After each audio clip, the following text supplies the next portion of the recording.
Cette semaine à l'émission, la France de nouveau face à l'horreur, avec une attaque ayant fait plus de 80 morts.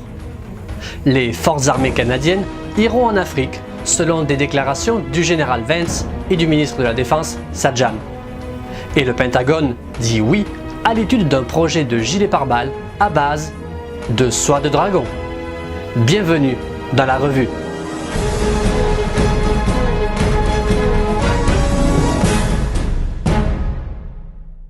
Une attaque a fait 84 morts, dont 10 enfants, le soir de la fête nationale française sur la célèbre promenade des Anglais dans la ville de Nice.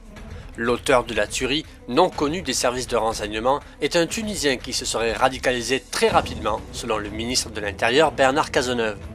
La revendication est arrivée 2 jours plus tard par l'agence Amaq, liée au groupe État islamique. L'auteur de l'opération menée à Nice en France est un soldat de l'État islamique. Il a exécuté l'opération en réponse aux appels lancés pour prendre pour cible les ressortissants des pays de la coalition qui combat l'EI. En 18 mois, ce sont plus de 230 personnes qui sont mortes en France dans 3 attaques terroristes massives. Le président français a annoncé une prolongation pour 3 mois supplémentaires de l'état d'urgence dans tout le pays. Le Premier ministre Justin Trudeau s'est rendu en Ukraine les 11 et 12 juillet pour réaffirmer l'appui du Canada à ce pays d'Europe de l'Est. Le président ukrainien a d'ailleurs déclaré avoir convenu que le programme de coopération entre les 2 pays sera poursuivi et que le Canada continuera à aider à créer une nouvelle armée professionnelle. Un peu plus de 200 militaires canadiens sont présents pour aider à la formation des troupes ukrainiennes. Le lieutenant-général Paul Winnick a ce 14 juillet pris le commandement de l'armée canadienne, succédant ainsi au lieutenant-général Marky Hines.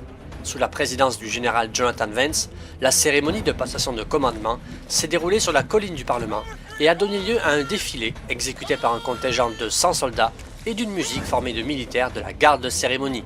Le lieutenant-général Hines prend la direction de l'OTAN à Bruxelles. Coup sur coup, le ministre de la Défense nationale Harjit Sajjan et le chef d'état-major de la Défense Jonathan Vance ont fait mention d'une possible future mission militaire canadienne en Afrique. Après sa visite en Irak et au Koweït, Harjit Sajjan a déclaré que la lutte contre le terrorisme pourrait prendre la direction de l'Afrique, où s'étendent maintenant les tentacules de l'EI. Le lendemain, c'est le général Vance qui évoquait la mission en déclarant « Au niveau international, l'armée est en avant-garde, gérant des conflits dans le monde entier, contribuant aux opérations en Irak, renforçant des capacités avec des alliés et des partenaires en Pologne, en Ukraine et très bientôt en Afrique. » Du Nigeria au Mali, en passant par la RDC ou la RCA, voire la Somalie, les missions ne manqueraient pas, tant l'arc d'instabilité est vaste. Une équipe de reconnaissance pourrait être déployée dans les prochains mois afin d'évaluer le potentiel d'une éventuelle mission. Une tentative de coup d'État par une partie de l'armée turque s'est soldée par la mort de 265 personnes et l'arrestation de 2839 militaires et 2745 juges démis de leurs fonctions. Le président Erdogan pointe du doigt son ennemi juré, Fethullah Gülen, exilé aux États-Unis, qui a cependant condamné l'essai raté de putsch. Moscou et Washington ont trouvé un accord sur des mesures concrètes pour sauver la trêve en Syrie, a déclaré vendredi 15 le chef de la diplomatie américaine John Kerry.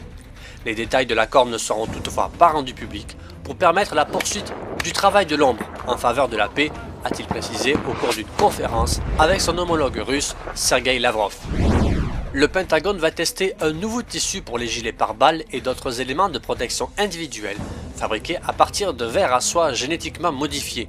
Ce tissu unique, appelé soie de dragon, a été développé par la société américaine Craig Biocraft, les ingénieurs ayant ajouté des gènes d'araignée à l'ADN du ver à soie. S'il est moins résistant que le Kevlar, ses concepteurs le voient plutôt comme un complément.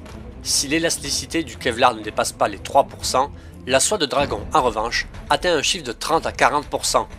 L'US Army a donc accordé une subvention de 90 000 $ pour les essais initiaux du nouveau tissu, mais si les tests sont concluants, le Pentagone serait prêt à dépenser jusqu'à 900 000 $ supplémentaires pour l'étude approfondie des propriétés protectrices de la soie de dragon. Voilà, merci d'avoir regardé notre revue de l'actualité de la semaine du lundi 11 au dimanche 17 juillet. Je vous donne rendez-vous, comme d'habitude, la semaine prochaine.